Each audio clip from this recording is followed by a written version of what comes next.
प्यारे देशवासियों, नमस्कार। कोरोना के प्रभाव से हमारी मन की बात भी अछूती नहीं रही है। जब मैंने पिछली बार आपसे मन की बात की थी, तब पैसेंजर ट्रेनें बंद थी, बसें बंद थी, हवाई सेवा बंद थी। इस बार बहुत कुछ खुल चुका है। श्रमिक स्पेशल ट्रेनें चल रही हैं, अन्य स्पेशल ट्रेनें भी शुरू हो गई हैं। तमाम सावधानियों के साथ हवाई जहाज उड़ने लगे हैं। धीरे धीरे उद्योग भी चलना शुरू हुआ है। यानी अर्थव्यवस्था का एक बड़ा हिस्सा अब चल पड़ा है, खुल गया है। ऐसे में हमें और ज्यादा सतर्क रहने की आवश्यकता है। 2 गज की दूरी का नियम हो, मुंह पर मास्क लगाने की बात हो सके तो वहां तक घर में रहना हो, ये सारी बातों का पालन, उसमें जरा भी ढिलाई नहीं बरतनी चाहिए। देश में सबके सामूहिक प्रयासों से कोरोना के खिलाफ लड़ाई बहुत मजबूती से लड़ी जा रही है। जब हम दुनिया की तरफ देखते हैं तो हमें अनुभव होता है कि वास्तव में भारतवासियों की उपलब्धि कितनी बड़ी है। हमारी जनसंख्या ज्यादातर देशों से कई गुना ज्यादा है। हमारे देश में चुनौतियां भी भिन्न प्रकार की हैं, लेकिन फिर भी हमारे देश में कोरोना उतनी तेजी से नहीं फैल पाया जितना दुनिया के अन्य देशों में फैला। कोरोना से होने वाले मृत्यु दर भी हमारे देश में काफी कम है। जो नुकसान हुआ है उसका दुख हम सबको है, लेकिन जो कुछ भी हम बचा पाए हैं वो निश्चित तौर पर देश की सामूहिक संकल्प शक्ति का ही परिणाम है। इतने बड़े देश में हर एक देशवासी ने खुद इस लड़ाई को लड़ने की ठानी है। ये पूरी मुहिम पीपल ड्रिवन है।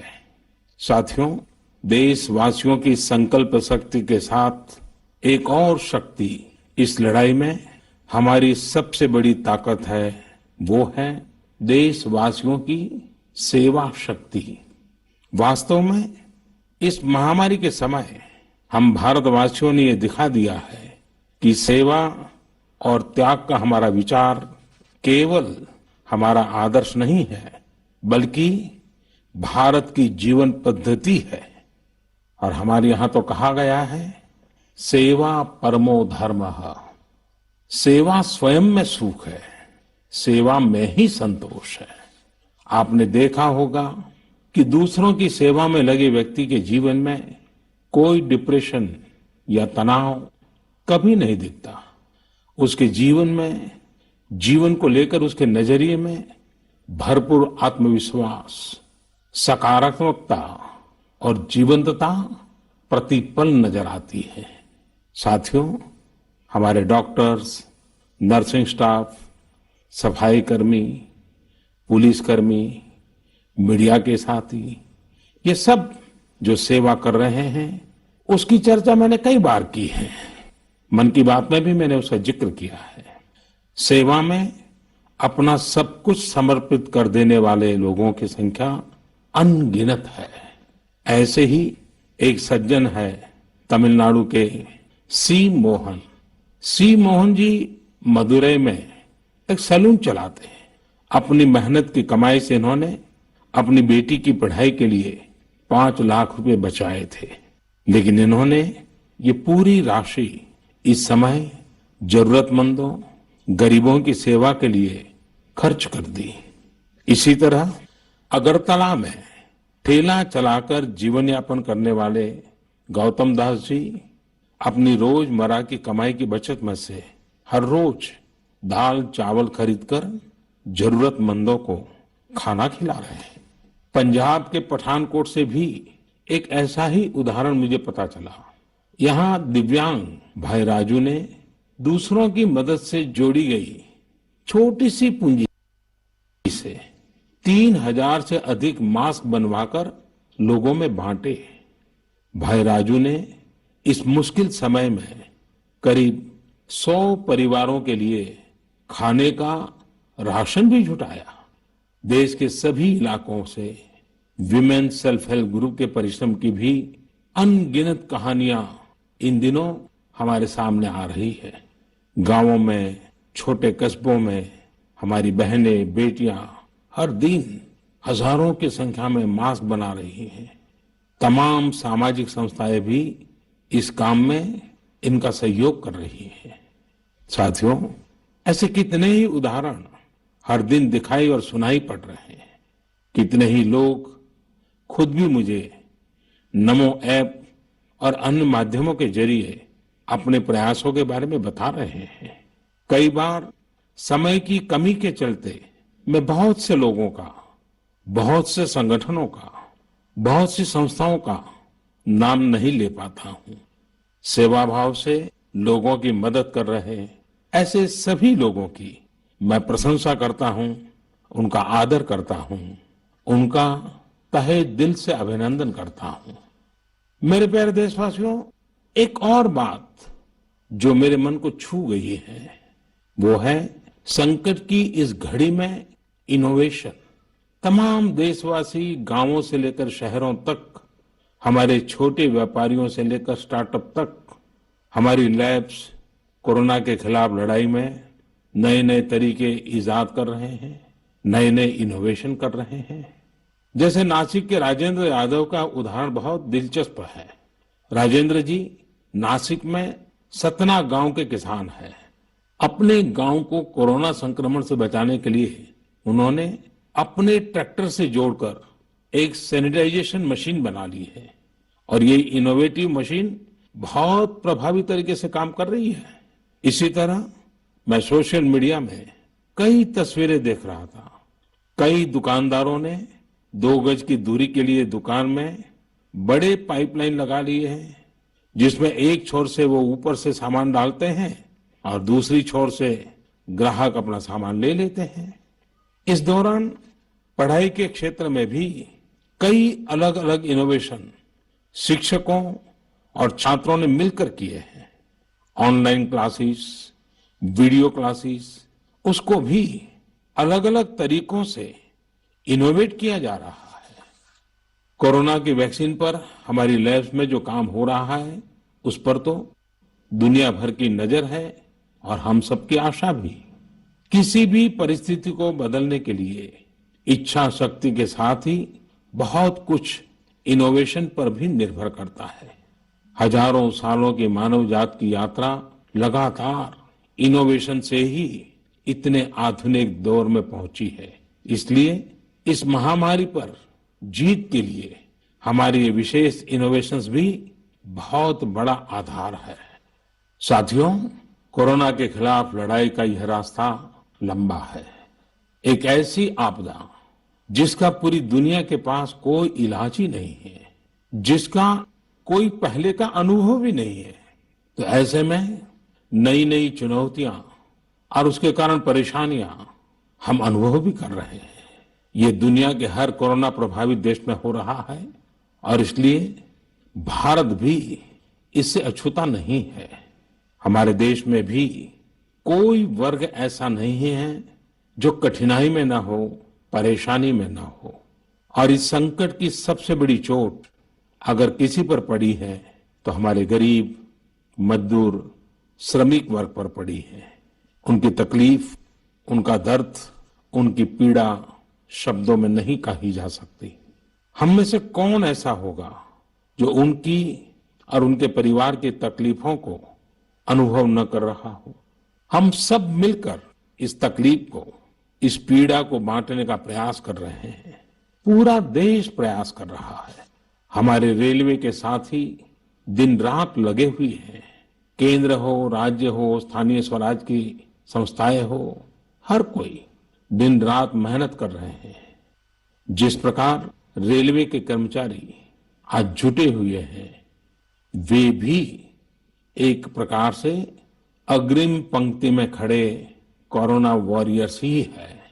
लाखों श्रमिकों को ट्रेनों से और बसों से सुरक्षित ले जाना, उनके खाने पीने की चिंता करना, हर जिले में क्वारंटाइन केंद्रों की व्यवस्था करना, सभी की टेस्टिंग, चेकअप उपचार की व्यवस्था करना, ये सब काम लगातार चल रहे हैं और बहुत बड़ी मात्रा में चल रहे हैं।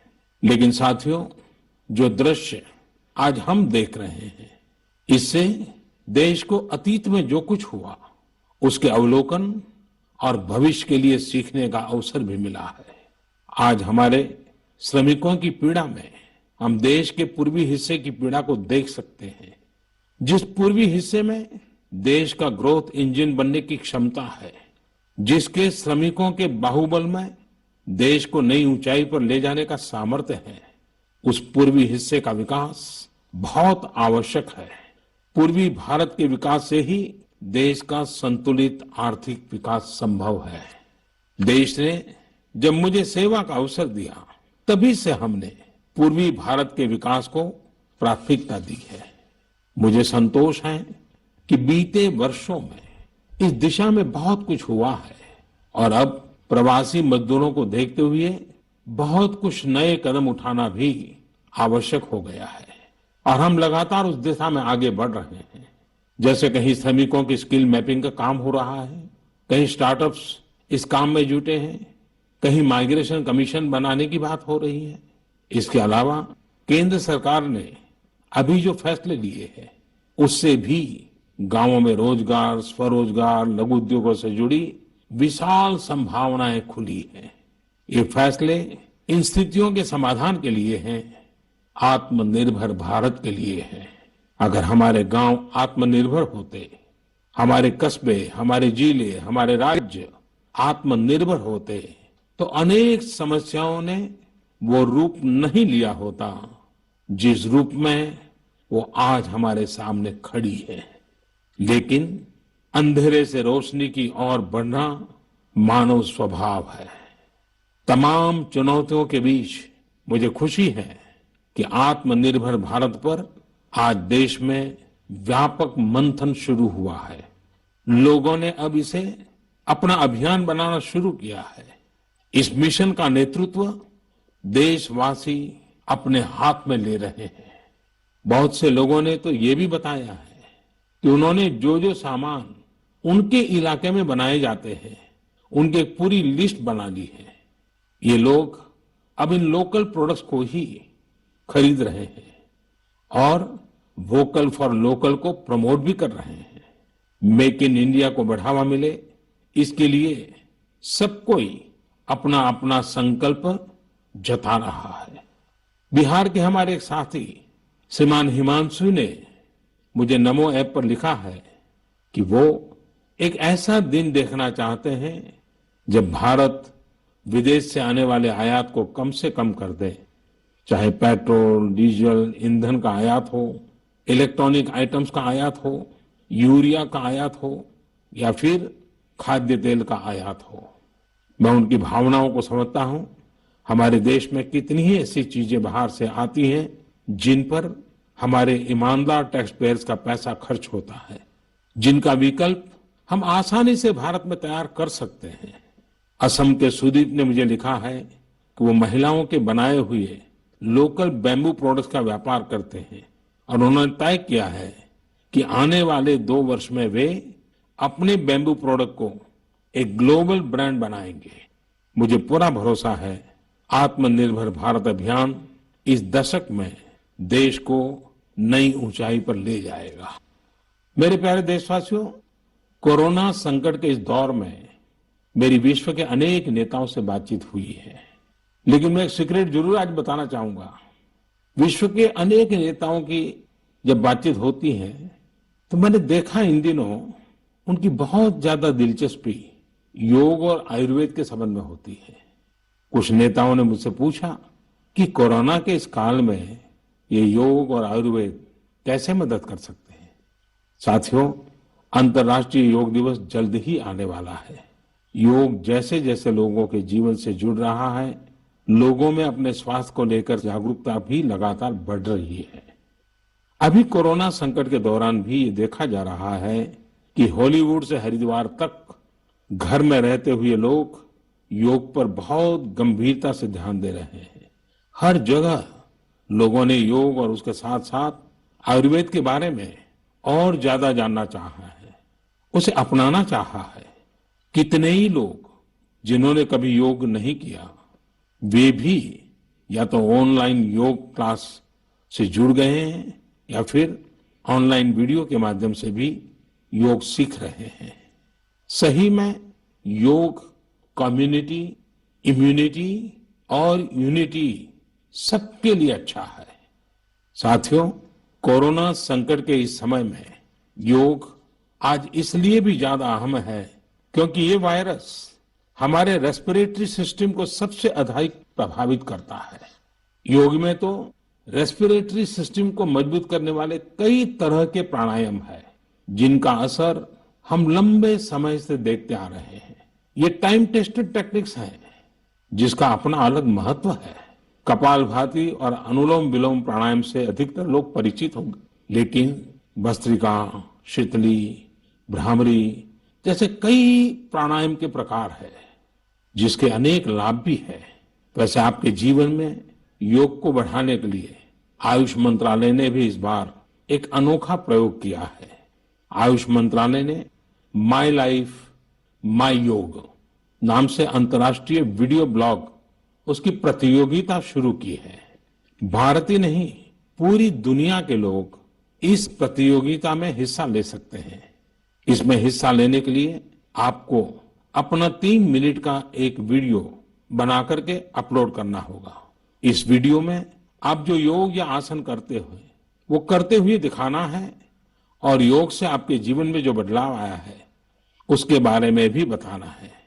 मेरा आपसे अनुरोध है, आप सभी इस प्रतियोगिता में अवश्य भाग लें और इस नए तरीके से अंतर्राष्ट्रीय योग दिवस में आप हिस्सेदार बनिए। साथियों, हमारे देश में करोड़ों करोड़ गरीब दशकों से एक बहुत बड़ी चिंता में रहते आए हैं। अगर बीमार पड़ गए तो क्या होगा? अपना इलाज कराएं या फिर परिवार के लिए रोटी की चिंता करें? इस तकलीफ को समझते हुए इस चिंता को दूर करने के लिए ही करीब 1.5 साल पहले आयुष्मान भारत योजना शुरू की गई थी। कुछ ही दिन पहले आयुष्मान भारत के लाभार्थियों की संख्या 1 करोड़ के पार हो गई है। 1 करोड़ से ज्यादा मरीज मतलब देश के 1 करोड़ से अधिक परिवारों की सेवा हुई है। 1 करोड़ से ज्यादा मरीज का मतलब क्या होता है मालूम है? 1 करोड़ से ज्यादा मरीज मतलब नॉर्वे जैसा देश, सिंगापुर जैसा देश, उसकी जो टोटल जनसंख्या है उससे 2 गुना लोगों को मुफ्त में इलाज दिया गया है।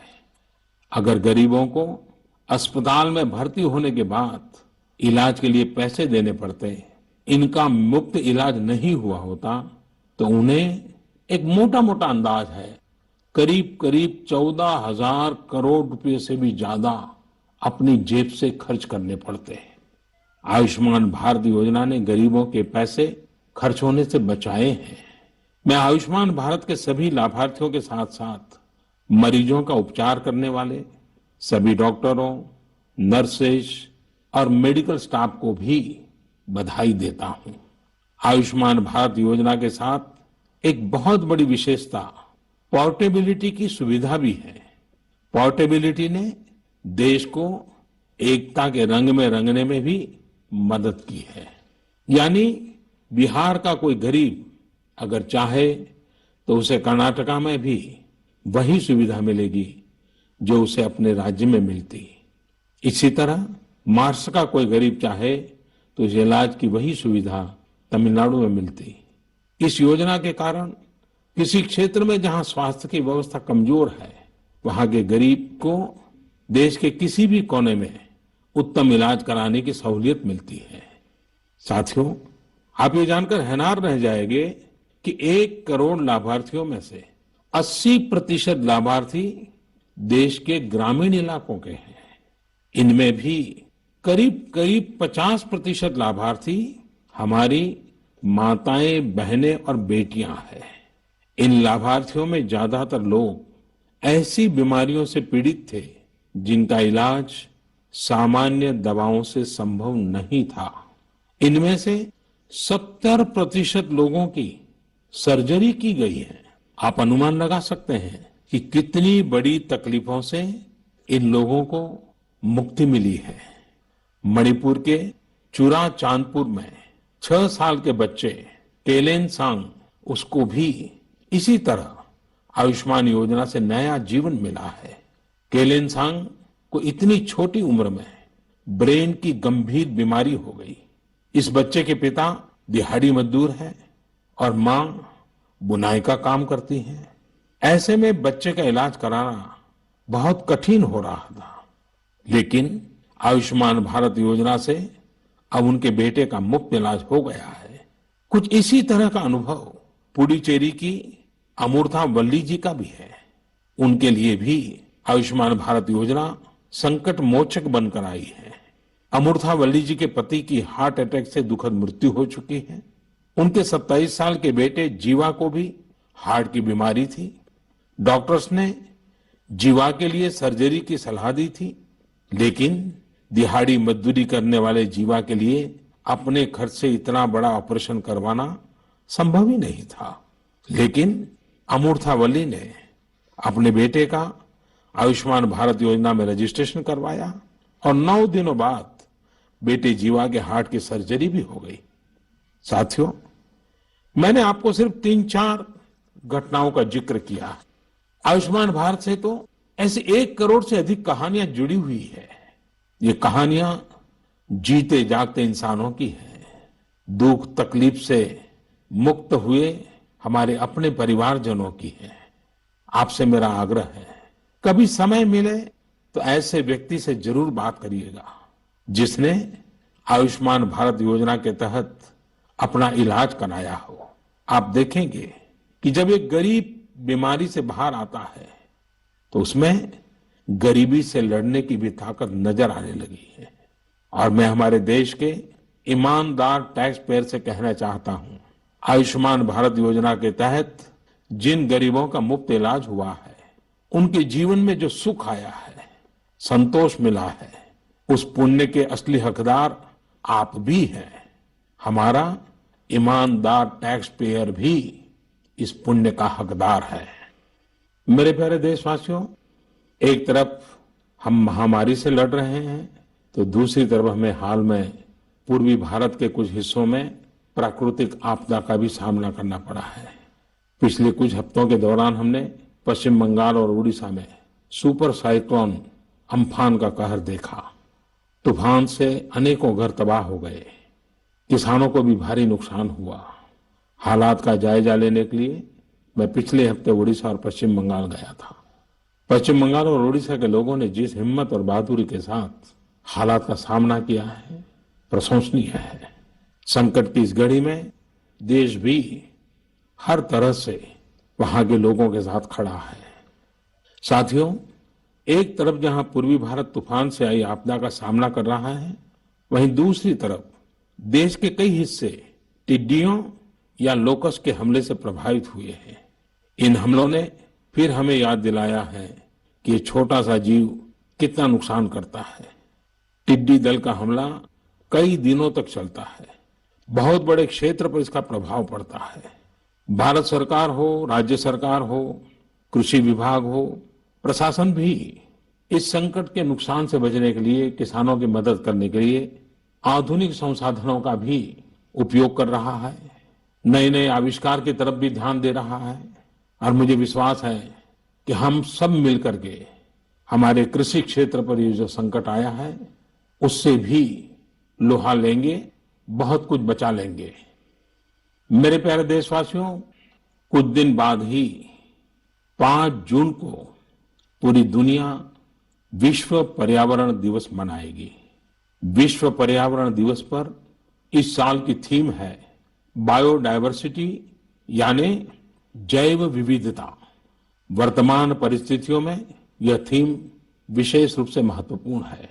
लॉकडाउन के दौरान पिछले कुछ हफ्तों में जीवन की रफ्तार थोड़ी धीमी जरूर हुई है, लेकिन इससे हमें अपने आसपास प्रकृति की समृद्ध विविधता को, जैव विविधता को करीब से देखने का अवसर भी मिला है। आज कितने ही ऐसे पक्षी जो प्रदूषण और शोर शराबे में ओझल हो गए थे, सालों बाद उनकी आवाज को लोग अपने घरों में सुन रहे हैं। अनेक जगहों से जानवरों के उन्मुक्त विचरण की खबरें भी आ रही है। मेरी तरह आपने भी सोशल मीडिया में जरूर इन बातों को देखा होगा, पढ़ा होगा। बहुत लोग कह रहे हैं, लिख रहे हैं, तस्वीरें साझा कर रहे हैं कि वो अपने घर से दूर दूर पहाड़ियां देख पा रहे हैं, दूर दूर जलती हुई रोशनी देख रहे हैं। इन तस्वीरों को देखकर कई लोगों के मन में ये संकल्प उठा होगा, क्या हम उन दृश्यों को ऐसे ही बना रख सकते हैं? इन तस्वीरों ने लोगों को प्रकृति के लिए कुछ करने की प्रेरणा भी दी है। नदियां सदा स्वच्छ रहें, पशु पक्षियों को भी खुलकर जीने का हक मिले, आसमान भी साफ सुथरा हो, इसके लिए हम प्रकृति के साथ तालमेल बिठाकर जीवन जीने की प्रेरणा ले सकते हैं। मेरे प्यारे देशवासियों, हम बार बार सुनते हैं, जल है तो जीवन है, जल है तो कल है, लेकिन जल के साथ हमारी जिम्मेवारी भी है। वर्षा का पानी, बारिश का पानी, ये हमें बचाना है, एक एक बूंद को बचाना है। गांव गांव वर्षा के पानी को हम कैसे बचाएं? परंपरागत बहुत सरल उपाय है। उन सरल उपाय से भी हम पानी को रोक सकते हैं। 5 दिन 7 दिन भी अगर पानी रुका रहेगा तो धरती माँ के पास बुझाएगा, पानी फिर जमीन में जाएगा, वही जल जीवन की शक्ति बन जाएगा।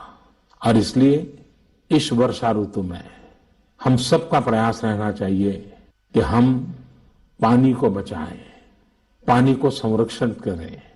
मेरे प्यारे देशवासियों, स्वच्छ पर्यावरण सीधे हमारे जीवन, हमारे बच्चों के भविष्य का विषय है। इसलिए हमें व्यक्तिगत स्तर पर भी इसकी चिंता करनी होगी। मेरा आपसे अनुरोध है कि इस पर्यावरण दिवस पर कुछ पेड़ अवश्य लगाएं और प्रकृति की सेवा के लिए कुछ ऐसा संकल्प अवश्य लें जिससे प्रकृति के साथ आपका हर दिन का रिश्ता बना रहे।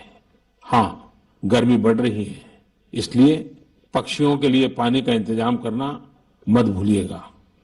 साथियों, हम सबको ये भी ध्यान रखना होगा कि इतनी कठिन तपस्या के बाद, इतनी कठिनाइयों के बाद देश ने जिस तरह हालत संभाला है उसे बिगड़ने नहीं देना है। हमें इस लड़ाई को कमजोर नहीं होने देना है। हम लापरवाह हो जाएं, सावधानी छोड़ दें, ये कोई विकल्प नहीं है। कोरोना के खिलाफ लड़ाई अब भी उतनी ही गंभीर है। आपको, आपके परिवार को कोरोना से अभी भी उतना ही गंभीर खतरा हो सकता है। हमें हर इंसान की जिंदगी को बचाना है। इसलिए 2 गज की दूरी, चेहरे पर मास्क, हाथों को धोना, इन सब सावधानियों का वैसे ही पालन करते रहना है जैसे अभी तक करते आए हैं। मुझे पूरा विश्वास है कि आप अपने लिए, अपनों के लिए, अपने देश के लिए ये सावधानी जरूर रखेंगे। इसी विश्वास के साथ आपके उत्तम स्वास्थ्य के लिए मेरी हार्दिक शुभकामनाएं हैं। अगले महीने फिर एक बार मन की बात अनेक नए विषयों के साथ जरूर करेंगे। धन्यवाद। ಸರಿಸುಮಾರು ಅರ್ಧ ಗಂಟೆಗಳ ಮನ್ ಕಿ ಬಾತ್ನಲ್ಲಿ ಪ್ರಧಾನಿ ನರೇಂದ್ರ ಮೋದಿ ಬಹುತೇಕ ಎಲ್ಲ ವಿಚಾರಗಳ ಬಗ್ಗೆ ಮಾತನಾಡಿದ್ದಾರೆ. ಕೊರೋನಾ ವಿಚಾರದಿಂದ ಹಿಡಿದು ಯೋಗಾಭ್ಯಾಸದ ತನಕ, ಪ್ರಾಣಾಯಾಮದಿಂದ ಉಸಿರಾಟದ ತೊಂದರೆ ದೂರವಾಗುತ್ತೆ, ಯೋಗಾಭ್ಯಾಸವನ್ನು ಮಾಡಿ ಅಂತಕ್ಕಂಥ ಕರೆಯನ್ನು ಕೊಟ್ಟಿದ್ದಾರೆ. ಸರ್ಕಾರದಿಂದಲೇ 3 ನಿಮಿಷಗಳ ಯೋಗ ವಿಡಿಯೋವನ್ನು ಕೂಡ ಬಿಡುಗಡೆ ಮಾಡಲಾಗುತ್ತೆ. ಹಾಲಿವುಡ್ನಿಂದ ಹರಿದ್ವಾರದವರೆಗೂ ಜನ ಯೋಗ ಮಾಡ್ತಾ ಇದ್ದಾರೆ. ವಿದೇಶದ ನನ್ನ ಸ್ನೇಹಿತರು ನನ್ನ ಇದರ ಬಗ್ಗೆ ಪ್ರಶ್ನೆಯನ್ನು ಮಾಡ್ತಾರೆ. ಹಾಗಾಗಿ ನನ್ನ ಜೊತೆ ಮಾತನಾಡಿದ ವಿದೇಶಿ ನಾಯಕರು ಕೂಡ ಯೋಗಾಭ್ಯಾಸದ ಬಗ್ಗೆ ಪ್ರಶ್ನೆಯನ್ನು ಮಾಡ್ತಾ ಇದ್ದಾರೆ. ಇನ್ನು ಆಯುಷ್ಮಾನ್ ಭಾರತ್ ಬಗ್ಗೆ ಮಾತನಾಡಿದ್ರು. ಫಲಾನುಭವಿಗಳು 1 ಕೋಟಿಗೂ ಅಧಿಕರಿದ್ದಾರೆ. ಆಯುಷ್ಮಾನ್ ಭಾರತ್ ಯೋಜನೆ ಜನರ ಸಂಕಷ್ಟ ವಿಮೋಚಕ. ಹಾಗೆಯೇ ಯೋಗಾಭ್ಯಾಸವನ್ನು ಮುಂದುವರಿಸಿ, ನಿಮಗೆ ಕೊರೋನಾದಿಂದ ಆರೋಗ್ಯದಲ್ಲಿ ಉಸಿರಾಟದ ಸಮಸ್ಯೆ ಕಂಡು ಬಂದಾಗ ಪ್ರಾಣಾಯಾಮ ಅದನ್ನು ದೂರ ಮಾಡುತ್ತೆ, ಅದನ್ನು ಪ್ರತಿನಿತ್ಯವೂ ಕೂಡ ಅನುಸರಿಸಿ ಅಂತಕ್ಕಂಥ ಮಾಹಿತಿಯನ್ನು ಕೊಟ್ಟರು. ಪರಿಸರ ದಿನದ ಬಗ್ಗೆ ಮಾತನಾಡಿದ್ರು. ಪರಿಸರ ದಿನದಂದು ಗಿಡವನ್ನು ನೆಡಿ ಅಂತ, ಹೀಗೆ ಹಲವಾರು ವಿಚಾರಗಳ ಬಗ್ಗೆ ಅರ್ಧ ಗಂಟೆಗಳಲ್ಲಿ ಪ್ರಧಾನಿ ಮೋದಿ ಅವರು ಮಾತನಾಡಿದ್ದಾರೆ.